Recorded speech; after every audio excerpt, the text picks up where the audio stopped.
King Charles, a 76-year-old man with a cancer that is not in remission, reportedly sat down this week and wrote a personal check, not for his treatment, not for his palace, to buy a few days with 2 grandchildren who barely know his face. And the son he wrote it for, Prince Harry, still hasn't confirmed he is coming. See, this story has been framed for months as a standoff between a demanding prince and an unmovable institution. Harry wants taxpayer-funded security. The government says no.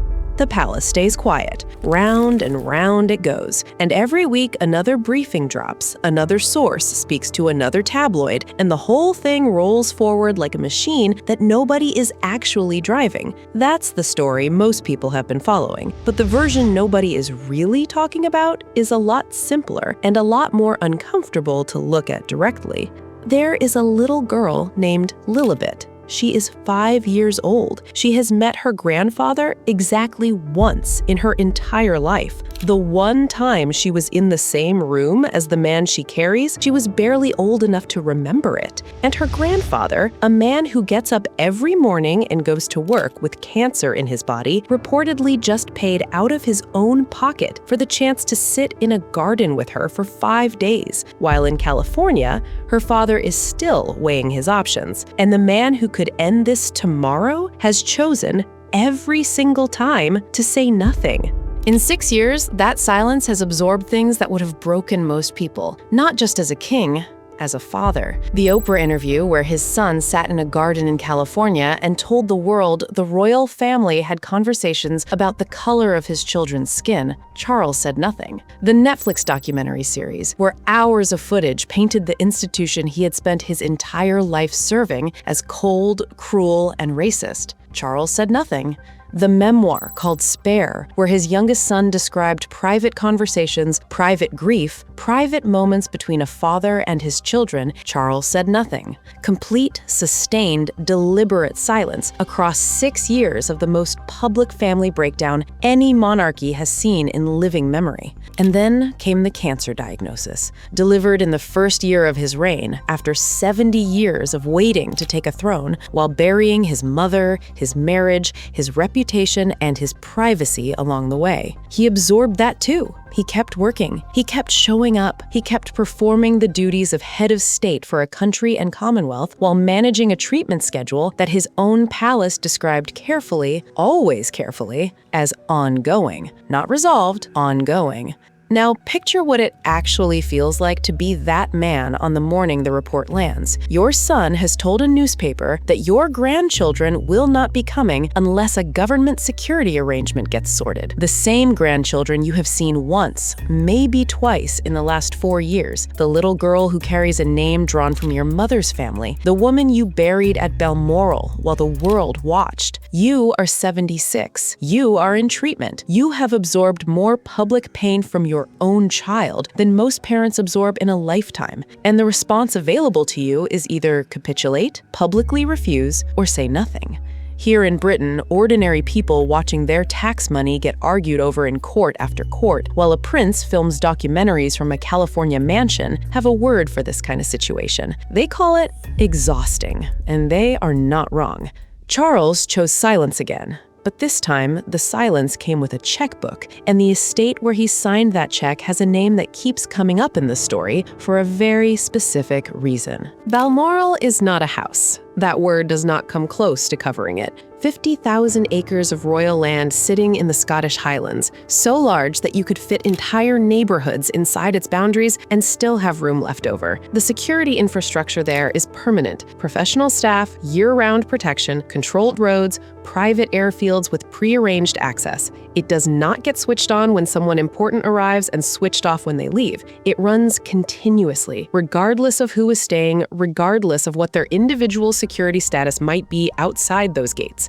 Prime ministers have walked those grounds. Foreign heads of state with genuine, documented threats against their lives have stayed there without incident. The late Queen spent her final days inside those walls, and every August, the royal family gathers there the same way ordinary families gather around kitchen tables, because it is the one place that has always felt, for all of them, like home. Harry knows this. He has described it himself. In interviews, in Spare, in conversations about his childhood, he has talked about learning to fish on those grounds, riding across that land, spending summers there as a boy, in the years before everything got complicated. Those memories are his. Nobody took them, and the estate that holds them has not changed. The security that covers it has not changed. The invitation, by every credible piece of reporting available, has not been withdrawn. So here's the part that stops making sense when you look at it directly. A private flight from California into a Scottish airfield, a 90-minute drive on controlled royal roads, days spent entirely within 50,000 acres of one of the most secured private estates on the planet. No public appearances, no walkabouts, no crowded streets where an uncontrolled security situation could develop. Just a grandfather, 2 children, and a lawn that Harry himself has described as one of his happiest places of his childhood. Every royal correspondent who has examined the operational reality of this specific scenario makes the same point.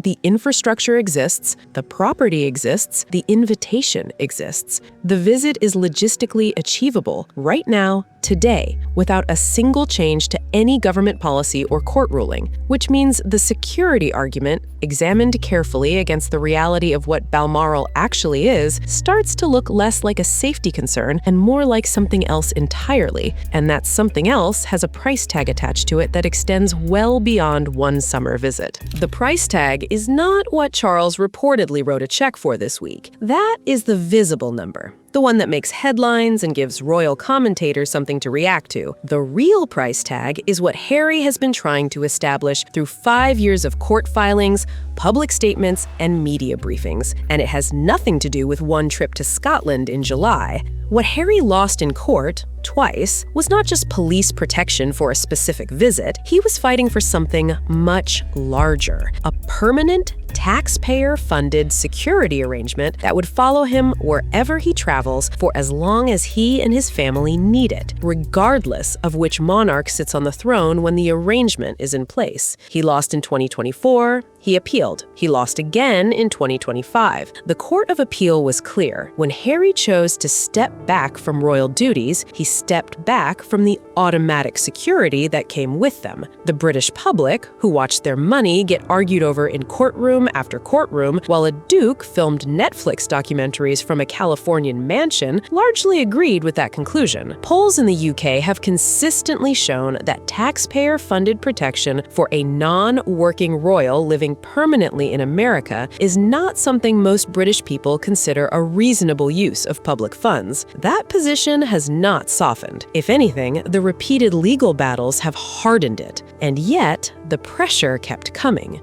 In September 2025, a known stalker got within yards of Harry on 2 separate occasions during a UK visit, prompting him to write directly to the Home Secretary asking for his security to be reconsidered. The letter went without informing the palace first. A source close to Charles described the king as feeling betrayed, not because Harry wrote the letter, because Harry keeps pulling the institution into a public battle that the institution cannot win cleanly on either side, while across the Atlantic, his approval numbers in the United States keep sliding, and the Sussex brand that was supposed to make all of this independence financially viable keeps running into quieter and quieter rooms. But here is the dimension of this negotiation that almost nobody is mapping clearly. A permanent security arrangement established under Charles does not expire when Charles' reign ends. It becomes part of the institutional infrastructure. It becomes something the next king inherits on day 1 of his reign,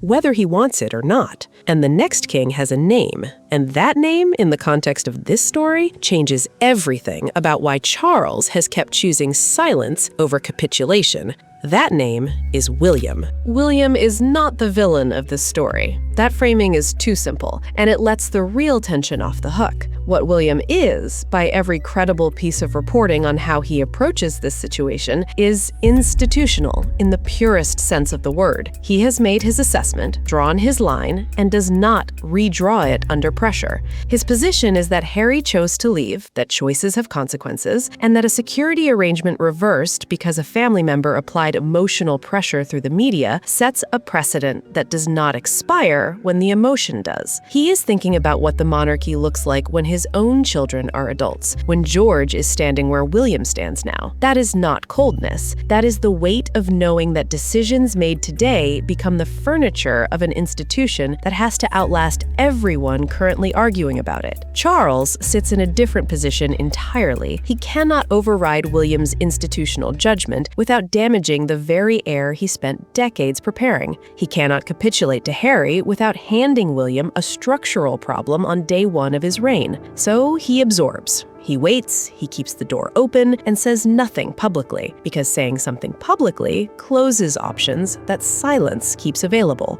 Two sons pulling in opposite directions, and a father caught between them, with a cancer diagnosis and a dwindling amount of time to find a way through. But here is where this story stops being about institutions and becomes about one specific man, and the gap between what he has said and what he is doing. Harry founded a charity called Centobile in 2006, named after the Sesotho word for forget-me-not, as a direct tribute to his mother and her work in children in Lesotho. He built it around Diana's memory and the specific belief that absence leaves a wound in children that nobody around them can fully see or fix. He made parental loss the emotional spine of Spare. He has said publicly that losing Diana at 12 shaped every relationship he formed afterward, every decision he made, every way he understood himself and his place in the world. The man who built an entire charity around the invisible wounds that parental absence leaves in children is the same man currently maintaining conditions that keep a grandfather with cancer away from his grandchildren across multiple summers.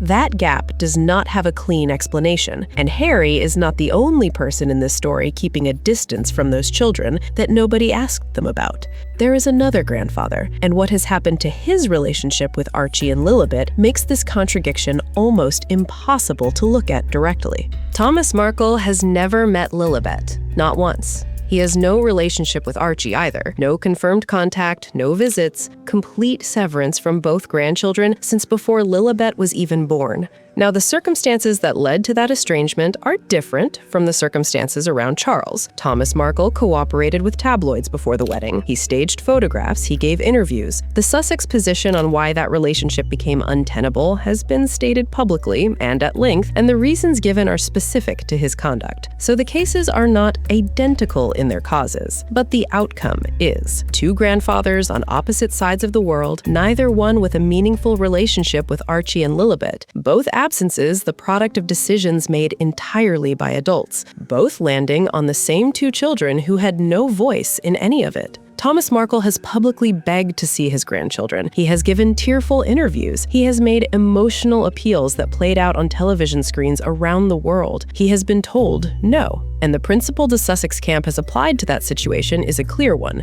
Conduct has consequences. Behavior that damages trust results in the withdrawal of access. Apply that same principle to Charles, a man who absorbed 6 years of public attacks without a single public counterattack, who has reportedly extended the Balmoral invitation multiple times through intermediaries, who kept every door open while absorbing things that would have caused most parents to slam them permanently shut. Apply the Sussex's own standard, and then sit with what you find. And then, this week, the story moved again in a direction that made the pattern impossible to ignore quietly. The Sun reported that Charles has privately intervened, offering his own personal resources to fund the security arrangements for a 5-day July visit. Not the government, not the taxpayer, which after 5 years of court battles and legal fees, most British people would have had strong feelings about anyway. Charles himself reaching into his own pocket to buy a few days with grandchildren he has barely met, while managing a cancer diagnosis, while running a kingdom, while saying nothing publicly about any of it. What it actually is a grandfather running out of arguments because he is running out of something far more important than arguments. He is running out of time, and time, unlike security arrangements, cannot be funded by anyone. Time becomes specific, not philosophical, mathematical. We put the children's ages on the table and let them sit there. Archie is 7, Lilibet is 5. Those are not just numbers, they were a window. Child psychologists have been clear on this for decades. The years between 3 and 8 are the specific window where a grandparent's physical presence shapes how a child understands their place in a family. Not through formal visits, not through video calls carefully scheduled across time zones, through the accumulation of small, unremarkable, unfilmed moments. The smell of a place, the sound of a voice in a specific room, the feeling of a hand on a shoulder, the quiet knowledge, absorbed rather than taught, that there are people in the world whose connection to you goes back further than your own memory. That foundation does not get built any other way. And if it does not get built during these specific years at these specific ages, its absence leaves something behind that no reconciliation at 12 or 15 or 20 can fully undo. Lilibet has met her grandfather once. She was not yet 1 year old. She will not remember it. Whatever relationship she has with the man whose family name she carries exists entirely in photographs she has been shown and stories she has been told by people who have their own complicated reasons for telling them a particular way. That is the sum total of what she has. One meeting she cannot remember and a name she did not choose. And while the adults on both sides of the Atlantic negotiate and file and counterbrief, she is in Montecito learning to ride a bike, or reading a book, or doing whatever 5-year-olds do on a Tuesday afternoon, completely unaware that a 76-year-old man with cancer is reportedly writing checks and keeping doors open and absorbing silence in the hope that someone will eventually bring her through one of them. King Charles has survived a great many things. The collapse of his first marriage played out on the front pages of every newspaper on Earth. The death of his mother after 70 years of waiting. A cancer diagnosis in the first year of his reign. 6 years of public attacks from his own son, met with complete public silence. But you cannot survive time. Nobody can. And every summer that passes with Archie and Lilibet on a lawn in California is a summer that does not come back. Not for them, not for him, not for anyone. The clock does not negotiate. This story gets framed every single week as a royal drama, a dispute about security protocols and institutional precedents, and which palace aide briefed which journalist. And maybe that framing is easier to sit with because it keeps the whole thing at a comfortable distance where you can pick a side and argue about it. But strip away the titles and the court filings and the Netflix deals, and what you actually have is a grandfather who is ill, 2 children who barely know his face, and a window that is closing in real time while everyone with the power to open it is busy calculating what opening it might cost them. People in Britain are tired of watching public money get argued over in courtrooms for a family living in a California mansion. People in America are tired of the drama from a couple who promised authenticity and delivered an endless press cycle.